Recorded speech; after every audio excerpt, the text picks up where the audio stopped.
बोलिये. राऊसाहेब, सोनम वांगचुक यांनी अखेर आपलं उपोषण मागे घेतलंय. काल मध्यरात्री काही घडामोडी झाल्या आणि त्यांचं असं म्हणणं आहे की विद्यार्थ्यांवर जे पोलिसांकडून लाठीचार्ज होतो आणि दरम्यान हिंसाचारही होतो, ही भीती त्यांनी व्यक्त केली आहे की हे पुन्हा घडू नये आणि त्यांच्या काही मागण्याही होत्या ज्यावर सरकार तोडगा काढतं आहे.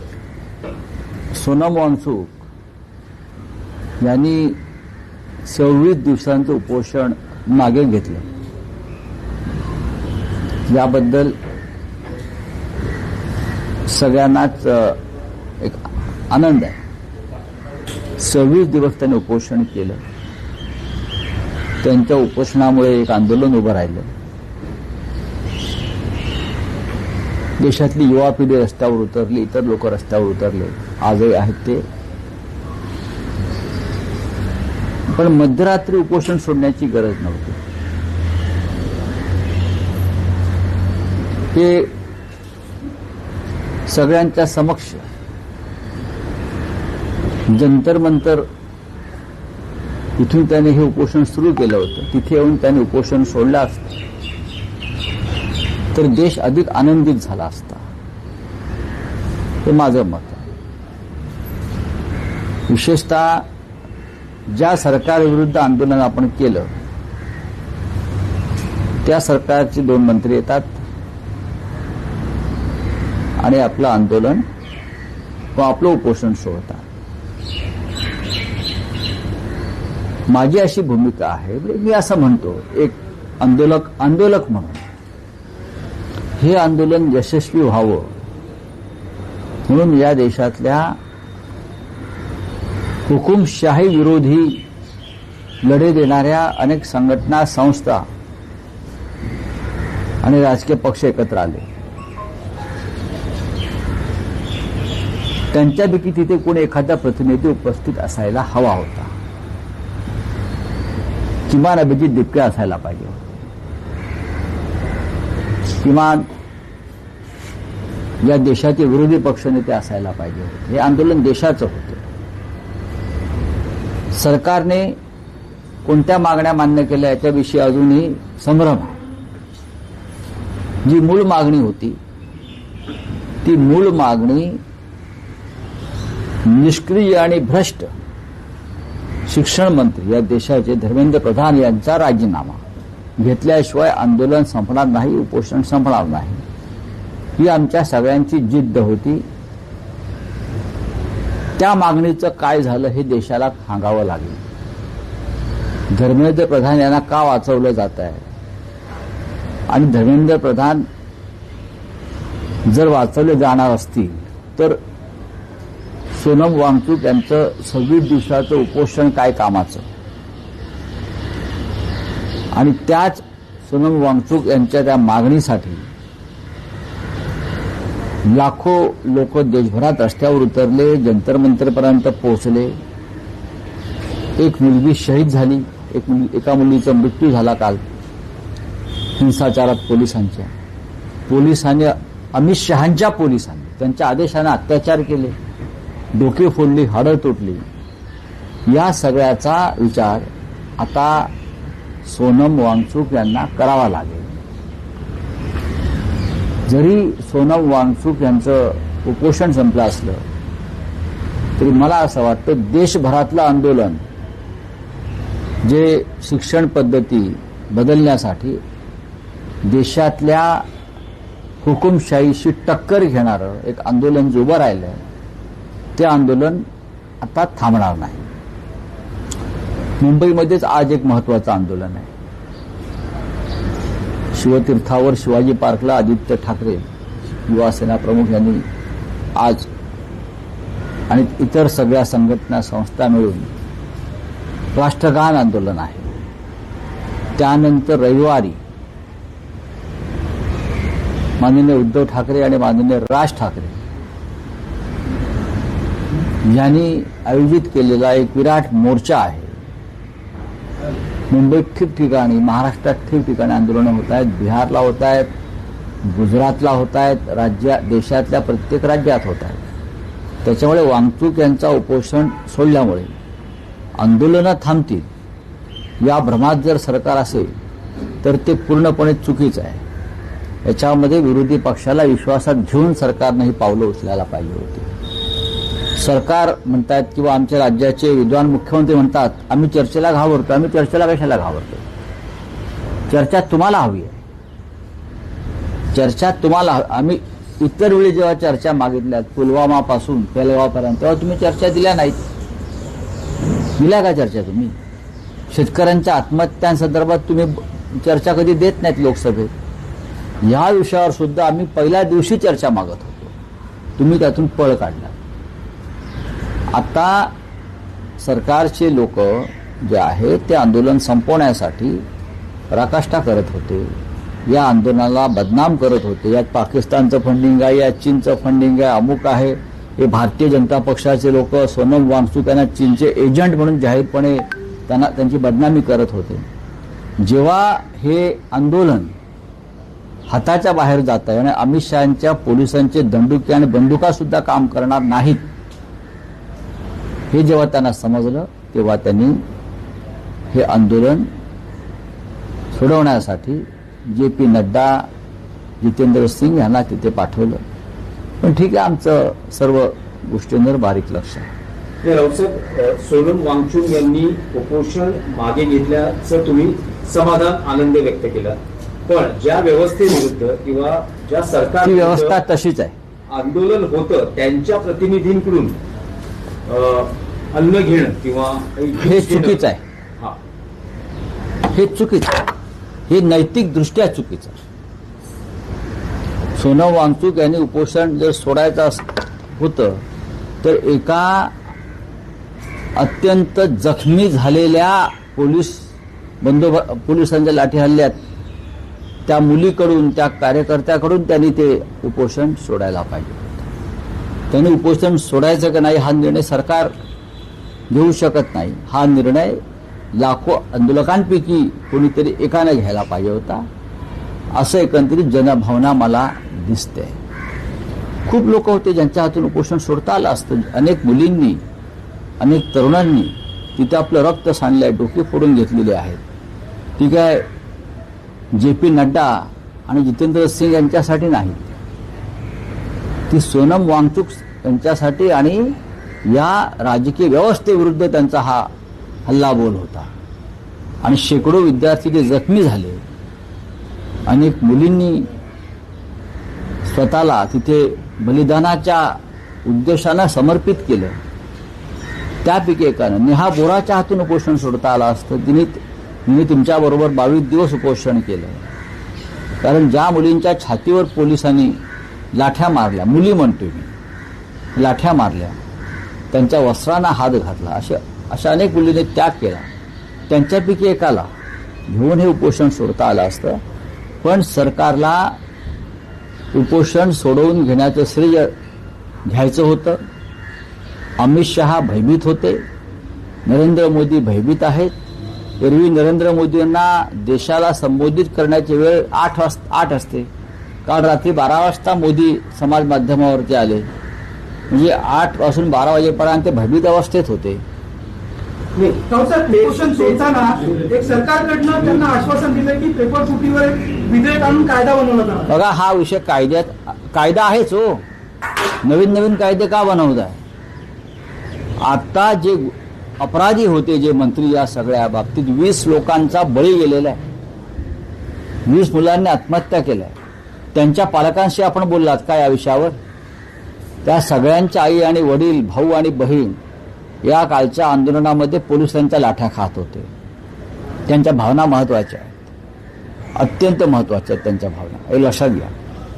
त्यांच्याशी कोणीच चर्चा केली नाही. म्हणून मी असं म्हणतो, भावनेचा उद्रेक हा असा सहज शांत होणार नाही. सोनम वांगचुक यांचे प्राण, यांचे जीव अत्यंत महत्वाचा आहे देशासाठी, शिक्षण व्यवस्थेसाठी. उपोषण सुटलं याचा आनंद आहे, पण त्यांनी ही लढाई कायम ठेवली पाहिजे. आम्ही सगळे त्यांच्याबरोबर आहोत. भारतीय जनता पक्ष या आंदोलनात सहभागी होणार नाही. त्यांनी हे आंदोलन बदनाम करण्याचा प्रयत्न केला. त्यांनी वांगचुक यांना बदनाम करण्याचा प्रयत्न केला. त्यांना वांगचुक यांना परदेशी एजंट ठरवलं आणि ते एजंट ठरवण्यामागे या 2 मंत्र्यांच्या हातून त्यांनी उपोषण सोडलं ते सुद्धा आहे. नाही राऊतसाहेब, तेच उपोषण मागे सोडण्यातला आणखी एक मुद्दा असा आहे की त्यांनी मध्यरात्री हॉस्पिटलमध्ये सरकारच्या प्रतिनिधींकडून, जे प्रतिनिधी त्यांच्याशी चर्चा करत होते त्यांच्याकडून अन्न घेतलं आणि उपोषण मागे घेतलं. तुमचं असं म्हणणं आहे का की आंदोलनाच्या व्यासपीठावर जिथे उपोषण सुरू झालं होतं तिथेच आंदोलकांच्या समक्ष हे उपोषण आंदोलन जर मागे घेतलं असतं सोनम वांगचुक यांनी तर आणखी बरं झालं असतं? एक लक्षात घ्या, जंतर मंतरला ज्या मंचावरून वांगचुक यांना फरफटत नेलं, ज्या सरकारनं आंदोलनाची अप्रतिष्ठा करून, बेआबरू करून आंदोलन चिरडून टाकण्यासाठी 20व्या दिवशी 21व्या दिवशी क्रूश झालेले वांगचुक यांच्यावरती पांढरी चादर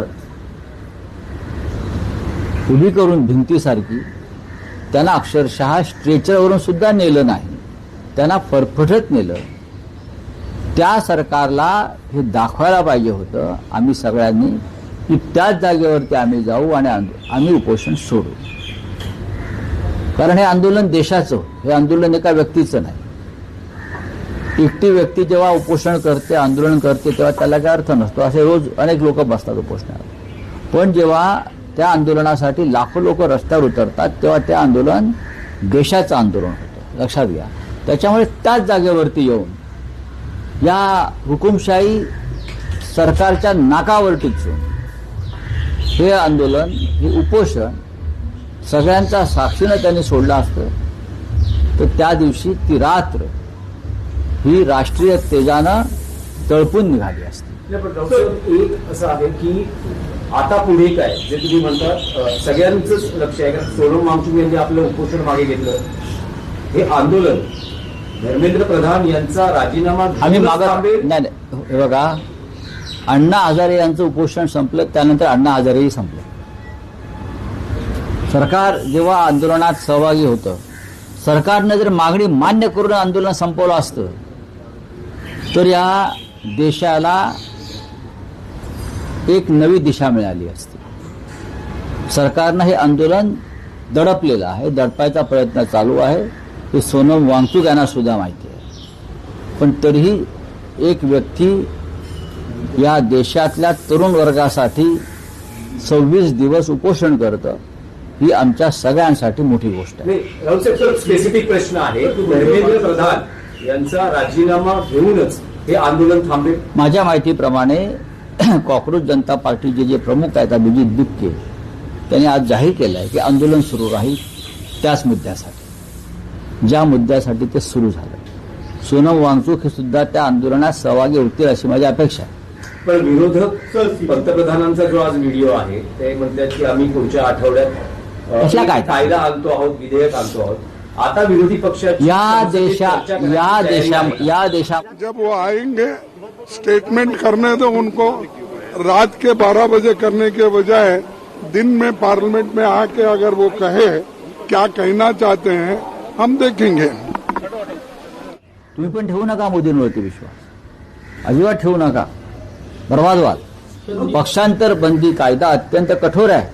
पक्षांतर बंदी कायद्यामध्ये कोणत्याही प्रकारच्या फुटीला आणि परस्पर विलिनीकरणाला अजिबात त्यांनी महत्व दिलेलं नाही किंवा शक्यच नाही, मान्यता नाही.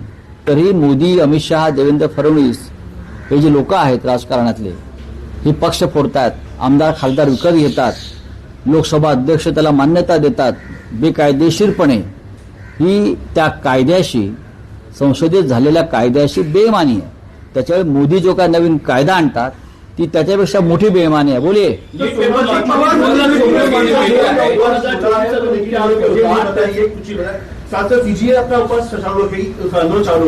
बात ऐसी है, सोनम वांगचुक जी 26 दिन से अनशन पर बैठे थे. आसान नहीं है इतने दिन तक अनशन लंबे समय तक खींचना.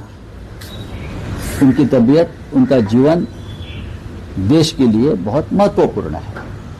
उनकी बहुत बड़ा सामाजिक कार्य, शिक्षा में और भी कामों में उनका योगदान रहा है।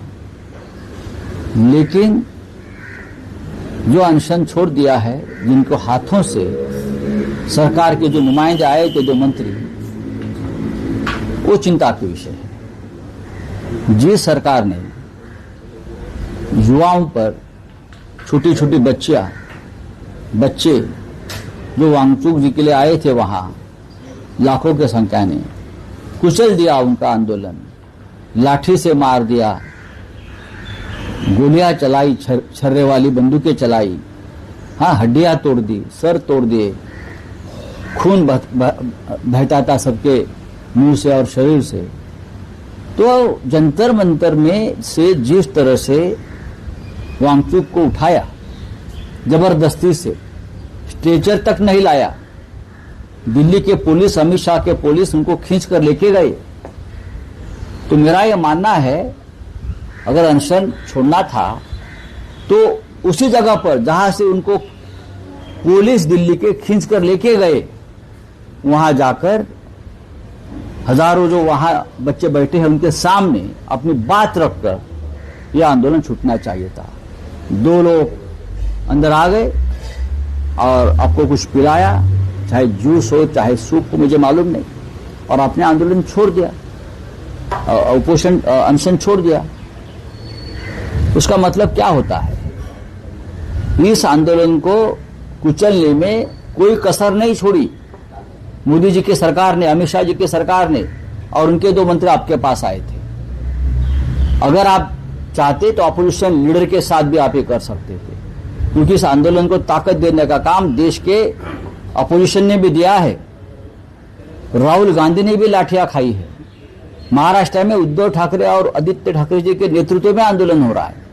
अखिलेश यादव जी, डिंपल यादव जी इस आंदोलन में है, सभी लोग आंदोलन में है। उसका सरकार का क्या संबंध है? सरकार तो आंदोलन की दुश्मन है। हमारी मांग रही धर्मेंद्र प्रधान का इस्तीफा होना चाहिए, मोदी जी का इस्तीफा होना चाहिए। तो ये मांग अब वांगचुक जी कर पाएंगे? मुझे आश्चर्य होता है कि वांगचुक जी ऐसे 2 मंत्रियों के हाथों से अपना अनशन कैसे छोड़ सकते हैं। यह आंदोलन व्यक्तिगत नहीं है, किसी व्यक्ति का आंदोलन नहीं है। लाखों लोग अगर नहीं आते।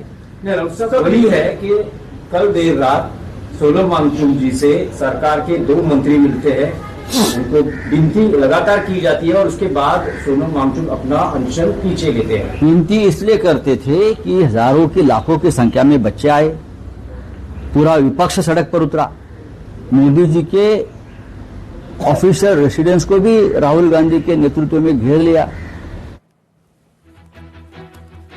देशातल्या प्रत्येक राज्यात आंदोलन होत आहेत। खासदार संजय राऊत यांनी आता टीका केली, तर आंदोलनासंदर्भात, उपोषणासंदर्भात प्रश्न उपस्थित केला। वांगचुक यांनी उपोषण सुटलं म्हणजे आंदोलन अजिबात थांबणार नाहीत, कायदा आहेच, नवनवे कायदे का बनवत आहेत असा सवाल सुद्धा यावेळी संजय राऊत यांनी उपस्थित केला।